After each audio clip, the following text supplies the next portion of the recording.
Hey, I'm Nick, Creative Director with Grassrootz Studios. In recent months, we've made great progress, and last month moved to a new testing phase ahead of our closed PvP testing, which is planned for the end of the summer. The clip you've just seen showcases some of the locations we are working on, with some unannounced maps being in early production stages. When we started working on Project Wraith, our goal has always been to deliver fast-paced, back-to-basics FPS gameplay, wrapped in a gritty, realistic code, while trying to balance visual fidelity and performance. Stable 60 FPS is our performance baseline, even on older rigs. For those that need a bit of a boost, NVIDIA DLSS and AMD Fidelity effects will be available on release. During our Kickstarter campaign, we've reached a stretch goal of £40,000, which, as we promised, allowed us to continue working on Project Wraith and focus on core systems, visual fidelity, and gameplay improvements. On behalf of myself and the team, I'm proud to say that we've delivered on this promise and are reaching way beyond that. Since the Kickstarter demo, every single part of the game has been reworked, from weapons, characters, sound design, animations. I couldn't list it all if I tried.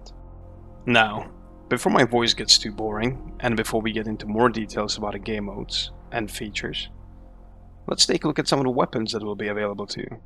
We expect that number to be at about 60 on release.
Hope you enjoyed that.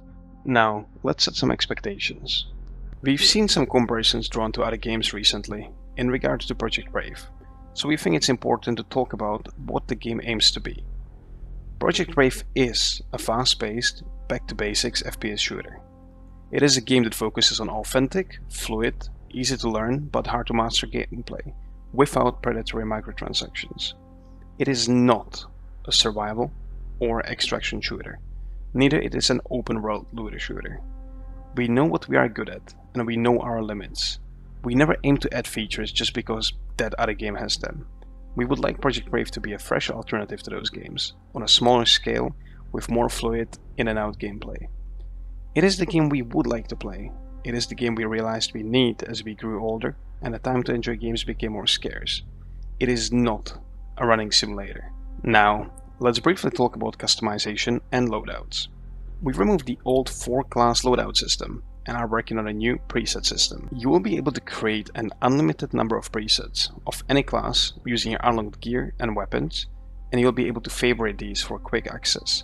Besides custom presets, you will also be able to access special presets by leveling up, taking part in events, completing tasks, and via other means.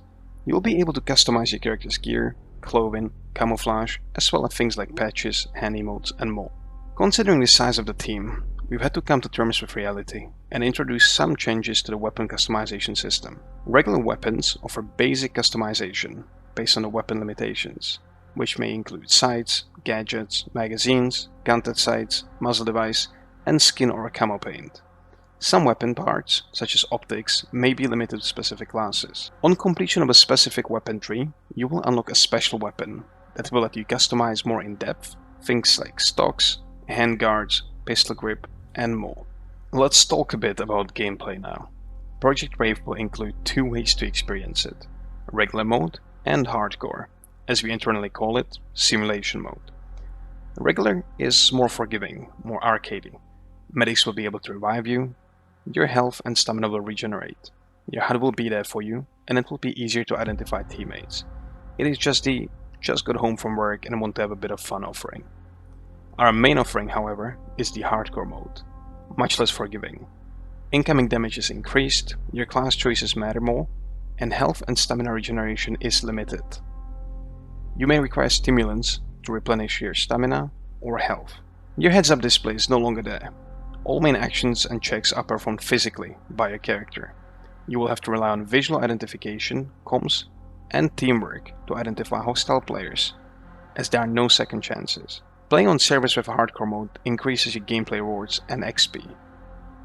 Although we are planning a separate devlog on this topic, Project Brave will include multiple game modes, including Compound Defense, Hostage Defense, Capture the Flag, Team Deathmatch, Free-for-all, Fight Club, Domination, Search and Destroy, and Gun Game. More on these in the future. There are some interesting features that we are working on to make the gameplay more interesting, regardless of the game mode. An example of this would be an EMP mode, that can be triggered by gameplay actions during some game modes. EMP mode will force players to equip a gas mask, decrease visibility, disable gadgets, and for a limited time enable hardcore mode. Next on the list is a limited use UAV drone, found in specific locations, or obtained as a one-time use reward for capturing locations. That's all we have for you today in this introductory devlog. We would like to thank all of you for your feedback in recent weeks and months, as we've been showcasing more and more footage. We hear you loud and clear, and are working hard on improving movement transitions and sprint, and are introducing changes to recoil and visual recoil. Once again, I want to thank all of our backers and community members for their support. We'd also like to remind you that by joining our Discord, you can submit some of your art as community patch, and it might make it to the game. Special appreciation goes to Edward, who's absolutely killing it with his submissions.